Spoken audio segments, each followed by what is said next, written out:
میں آج آپ لوگوں کو عورت کے مباشرت کے دوران پوشیدہ اشارے کیسے پتہ چلے گا کہ عورت کے اندر شہوت عروج پر ہے اور وہ مرد کے ساتھ ہم بستری کروانا چاہتی ہے، اور اس طرح اکثر عورتیں مباشرت کے دوران ہی فارغ ہو جاتی ہیں، مگر مرد کو اس بات کا پتہ نہیں چلتا اور وہ عورت کو جھٹکے مارتا رہتا ہے۔ تو میں آپ لوگوں کو عورت کے سبسیکس کے بارے میں نشانیاں بیان کروں گا۔ نمبر 1، عورت کے جسم کا ڈھیلا پڑ جانا اور جسم کا پوری طرح ملائم ہو جانا، اور پھر عورت اپنی طرف سے مرد کو بلانے کا اشارہ کرتی ہے، جس سے صاف پتہ چلتا ہے کہ عورت ہم بستری کروانا چاہتی ہے۔ نمبر 2، جب مباشرت کے دوران عورت مرد کے جھٹکوں کا پورا جواب دیتی ہے، جس سے صاف پتہ چلتا ہے کہ عورت مرد سے پورا مزہ لینا چاہتی ہے۔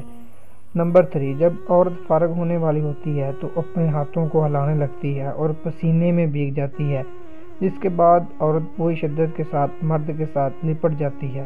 نمبر 4، اور فارغ ہونے کے قریب آ کر وہ نفس کو اپنے اندر پوری طرح کھینچ لیتی ہے تاکہ مرد کی منی عورت کے اندر ہی خارج ہو۔ نمبر 5، جیسے ہی فارغ ہوتی ہے تو نڈھال ہو کر گر پڑتی ہے، اور اس کے بعد اس کو دوبارہ مباشرت کے لیے تیار کیا جا سکتا ہے۔ نمبر 6، دونوں کا فارغ ہونے کے بعد مرد کو چاہیے کہ عورت کے پستان کو اچھی طرح چومے تاکہ عورت کو لگے کہ اس نے مرد کو پوری لذت دی اور خوش کر دیا ہے۔